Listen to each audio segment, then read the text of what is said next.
Hello, I would like to talk to you all about keeping exotic animals as pets and the dangers that it could have and things of the such. Okay, so imagine spending months just getting your child's birthday party prepared. They're just a little kid, say about 5, and the day has finally come and your child expresses two things that they really want to do is dye their hair and then show off their pet chimpanzee to all of their friends.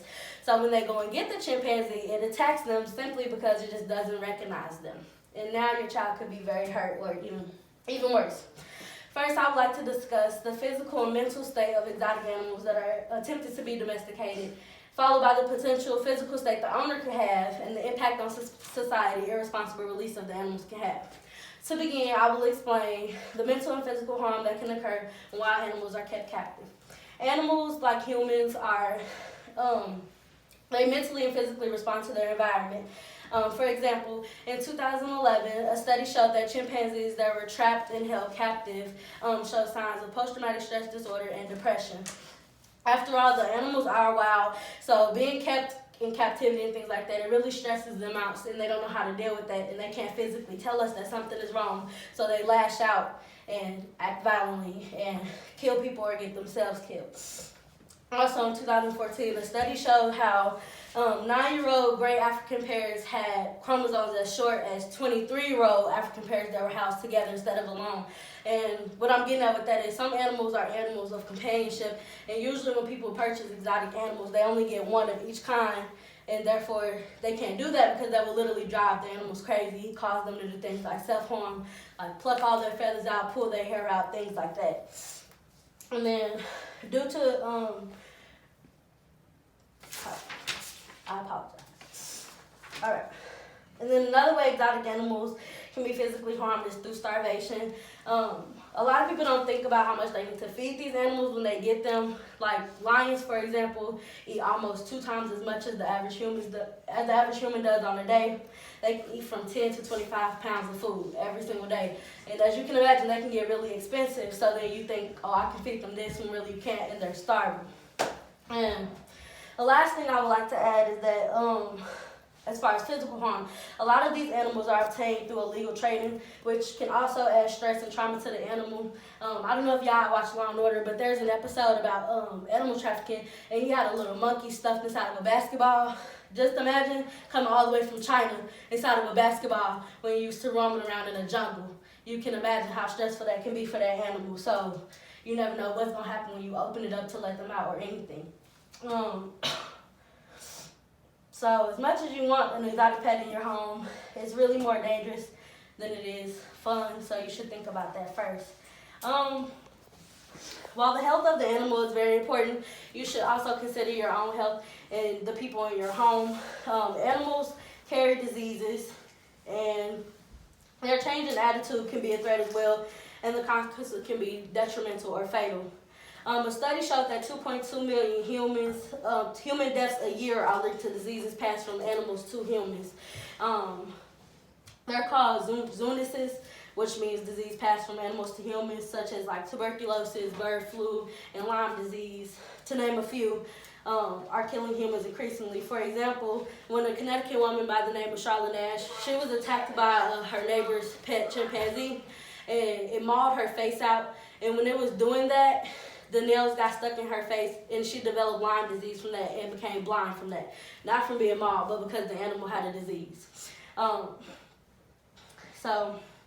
then just imagine, like, Lyme disease isn't really uncommon for the U.S., so on top of the disease you already have to worry about, you also have to factor in foreign diseases from places all over the world, and that can be really hazardous to you because if you go to the hospital and you have something our doctors have never even heard of, that could cost you your life.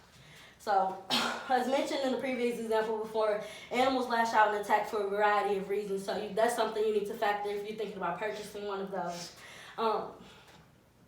Animals, much like humans, are creatures of emotion. So it's harder to cite behavioral changes in them. Like I said, they can't talk to you. And just like in my example, that actually happened in real life while I used it in the intro. Charlotte Nash was attacked because she was holding the monkey's favorite toy. She was called over there originally to help get the monkey under control because he just stole the keys, but he does that a lot, so it was normal. But she had gotten a haircut the night before but a drastic one. So the monkey didn't realize her, and she had this toy, so it just attacked her like, you stealing from me, basically. Animals are very territorial, as you all know. So, and it almost cost her her life, and it did cost her her hands and her face. Some people have a good fortune of living happily ever after with their exotic pets, but some owners are not as fortunate, and every animal is different, and not all will lash out, but it's up to you to weigh out the risks and the benefits before purchasing. A last point I would like to explain is how society can be affected by irresponsible release of these pets. When pet owners get overwhelmed or simply feel like they're doing what's best for the animal, this leads to many issues within society. Many animals are not properly released, and they end up starving because they can't find the proper food that they need to when they're released. And some animals become invasive species, meaning that they're seen as a threat to that environment. An example of that would be like ball pythons in Florida. Y'all think snakes when you think of Florida. That's because people were keeping them as pets, and then they realized, oh, they get this big, then they let them all go. So now you have an issue. Now they're eating your dogs, your cats, and you don't want to do stuff like that. Another problem is that they can attack civilians. You know, they're scared. They're in an environment that they're not familiar with, so they're scared. So they think you're trying to attack them, so they attack you first. And you know, animals are a lot stronger than us. And then the last thing is that these animals, a lot of them are gotten when they're just born or before they're even born. And so people realize that they get big, and then they're like, well, I need to let them go, let them run free, let them run wild. They don't know what wild is because you raised them from birth. So now they're going to die because they're going to starve, or they can fall victim to the natural predators in that area already. So if you decide to purchase an exotic animal and find you need to release it, you can contact your local animal control or the zoo and get the best advice. In conclusion, I've explained the physical and mental state of domestic and exotic animals. Then I discussed the potential physical state the owners can have if events were to go wrong. And I concluded with explaining the impact improper release can have on society.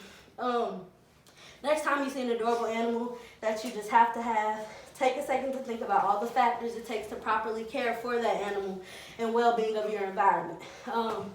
Now that you're an exotic animal expert, go and tell your friends that you're thinking about purchasing a tiger, then laugh and tell them why you won't.